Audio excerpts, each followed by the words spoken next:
আসসালামু আলাইকুম প্রিয় কুয়েত প্রবাসী ভাই বোন, স্বাগত জানাই। কুয়েতের সরকারের নতুন একটি সিদ্ধান্ত জানিয়ে দেব এই ভিডিওর মাধ্যমে। কিভাবে এই সিদ্ধান্ত কার্যকর হচ্ছে, কত তারিখ থেকে কি কি পরিবর্তন এসেছে। আপনি যদি কুয়েতে থেকেই থাকেন এবং যারা বাংলাদেশ থেকে নতুন করে আসবে এবং মধ্যপ্রাচ্য দেশগুলো থেকে আসবে, সবার জন্যই গুরুত্বপূর্ণ। নিজে জানুন, অন্যকে জানান, ভিডিওটি শেয়ার করে দিয়ে চ্যানেলটি সাবস্ক্রাইব করুন, ফেসবুক পেজটি ফলো করুন আমাদের নিত্য নতুন আপডেট ইনফরমেশন প্রতিদিন দেখার জন্য। রেসিডেন্সি ও ভিজিট ভিসার জন্য নতুন স্বাস্থ্য বিমা ফি ঘোষণা করা হয়েছে। 23 ডিসেম্বর 2025 তারিখ থেকে এই নতুন সিদ্ধান্তটি কার্যকর হবে।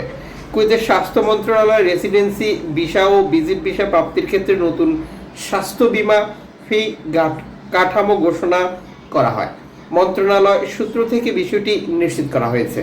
এই নতুন নিয়ম বিধিমালা আগামী 23 ডিসেম্বর 2025 থেকে আনুষ্ঠানিকভাবে কার্যকর করারও ঘোষণা দেওয়া হয়েছে। একই সাথে নতুন সিদ্ধান্ত অনুযায়ী কুয়েতে অবস্থান করতে ইচ্ছুক সকল প্রবাসী কর্মী তাদের ডিপেন্ডেন্ট ও ভিজিট ভিসায় আগত বিদেশিদের ভিসা ইস্যু বা নবায়নের আগেই বাধ্যতামূলক স্বাস্থ্য বীমা গ্রহণ ও নির্ধারিত বিল পরিশোধ করতে হবে।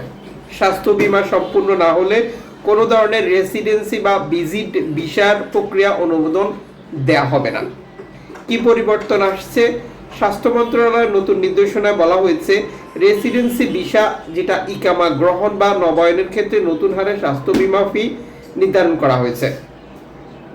ভিজিট ভিসা আবেদনকারীদের জন্য আলাদা স্বাস্থ্য বীমা প্রযোজ্য হবে।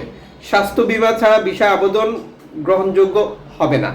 স্বাস্থ্য বীমা শুধুমাত্র সরকার অনুমোদিত ও নির্ধারিত সিস্টেমের মাধ্যমেই বৈধ বলে গণ্য হবে।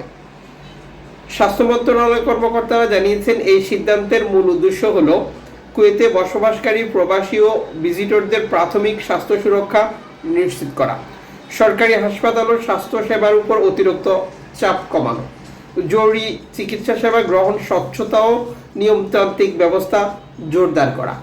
কর্তৃপক্ষ স্পন্সর কোম্পানি ভিসা আবেদনকারীদের প্রতি আহ্বান জানিয়েছেন, ভিসা সংক্রান্ত যে কোনো আবেদন করার আগে নতুন স্বাস্থ্য বীমার ও নিয়ম ভালোভাবে জেনে প্রস্তুতি নেওয়ার জন্য। নির্ধারিত সময়ের পর পূর্ণ নিয়ম অনুযায়ী কোনো আবেদন গ্রহণ করা হবে না, সতর্কতা জারি করা হয়েছে। বিশেষ করে নতুন করে কুয়েতে আসতে ইচ্ছুক প্রবাসী এবং ভিজিট ভিসায় আগতদের জন্য এই সিদ্ধান্ত গুরুত্বপূর্ণ বলে সংশ্লিষ্টরা মনে করছেন। আশা করি আপনারা ক্লিয়ার বুঝতে পেরেছেন স্বাস্থ্য মন্ত্রণালয়ের নতুন কি পরিবর্তন এসেছে আর এটি কিভাবে কার্যকর হচ্ছে, কত তারিখ থেকে কার্যকর হচ্ছে। আপনার এই বিষয়ে আর কোনো মতামত থাকলে কমেন্টস করে জানাতে পারেন এবং